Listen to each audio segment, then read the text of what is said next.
Halo sahabat, Assalamualaikum. Semoga hari ini hati kita semua dilapangkan oleh Tuhan. Pernah tidak sih kalian merasakan cinta yang begitu dalam, tapi rasanya justru bikin sesak? Kita sayang sama seseorang, tapi yang muncul malah rasa cemas, takut kehilangan, cemburu, dan akhirnya sakit hati. Padahal katanya cinta itu indah, tapi kok malah bikin menderita? Nah, hari ini saya ingin mengajak kalian merenung sebentar. Mungkin bukan cintanya yang salah, tapi level cinta kita yang perlu dinaikkan. Dalam filsafat kuno, Plato mengajarkan sebuah konsep yang sering kita dengar, tapi sering salah kaprah, yaitu platonic love atau cinta platonik. Banyak orang mengira platonic love itu cuma sekadar friend zone atau cinta tanpa nafsu. Padahal maknanya jauh lebih dahsyat dari itu. Ini adalah seni mengubah energi cinta yang tadinya cuma nafsu jasmani menjadi energi spiritual yang mendekatkan kita pada Tuhan, pada Sang Maha Baik. Mari kita bedah tidak hanya pakai rasa tapi juga pakai data ilmiah. Secara psikologi dan neuroscience, rasa cinta yang menggebu-gebu, yang bikin kita deg-degan dan obsesif itu, sebenarnya dikendalikan oleh dopamin.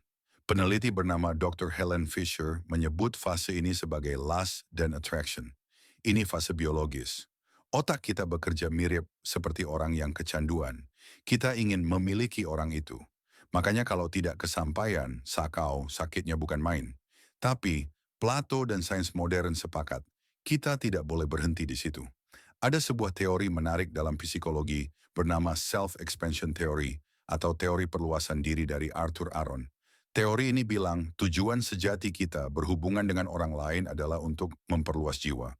Kita mencintai seseorang bukan untuk menguasai fisiknya, tapi karena kita melihat ada kebaikan, ada ilmu, atau ada inspirasi dalam diri orang itu yang bisa membuat kita tumbuh menjadi manusia yang lebih baik. Bayangkan diri kita ini seperti kereta kuda. Ini analogi dari Plato yang sangat relevan. Kita punya dua kuda. Kuda hitam itu nafsu, maunya liar, maunya memiliki, maunya enak sendiri. Kuda putih itu harga diri, semangat untuk berbuat baik. Dan kita, akal sehat kita, adalah kusirnya.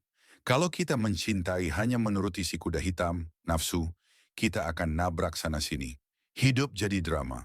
Tapi kalau kita biarkan cinta itu menjadi sayap bagi jiwa, cinta itu tidak lagi menuntut. Inilah inti dari platonic love. Kita mencintai seseorang bukan karena aku ingin kamu jadi milikku, tapi karena keberadaanmu mengingatkanku pada kebesaran Tuhan. Kita mencintai dia, maka kita ingin dia bahagia, meskipun bahagianya tidak bersama kita.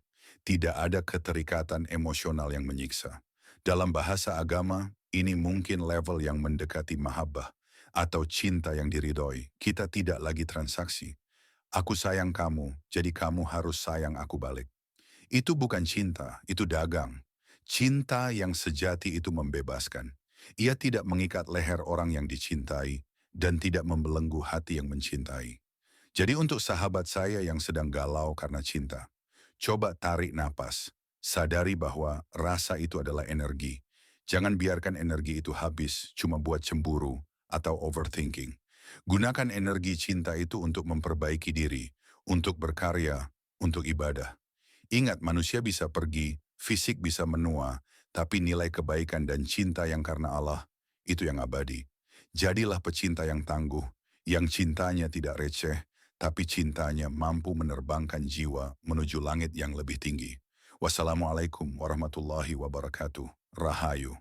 Poin kajian ilmiah untuk referensi Anda. Neurobiologi cinta, Helen Fisher. Membedakan antara sistem otak untuk lust, nafsu testosteron, romantic attraction, obsesi dopamin, dan attachment, ikatan jangka panjang oksitosin. Platonic love bekerja lebih banyak di area prefrontal cortex dan sistem attachment yang menenangkan, bukan sistem reward, dopamin yang bikin cemas, sure kecanduan. Referensi Fisher, Hay, 2004. Why We Love, The Nature and Chemistry of Romantic Love. Self-Expansion Theory, Aaron and Aaron. Hubungan yang sehat, termasuk platonik, berfungsi untuk memperluas konsep diri, self-concept. Kita mengambil kualitas positif orang lain untuk menjadi bagian dari diri kita tanpa perlu menguasai mereka secara fisik. Referensi Aaron A. and Aaron E. N. 1986. Love and the Expansion of Self, Understanding, Attraction, and Satisfaction. Manfaat kesehatan mental, non-attachment. Studi menunjukkan bahwa cinta yang penuh kasih sayang, compassionate love, tanpa obsesi kepemilikan dapat menurunkan aktivitas di amigdala, pusat rasa takut, dan meningkatkan sistem imun. Referensi, penelitian dari Greater Good Science Center, UC Berkeley, mengenai compassionate love.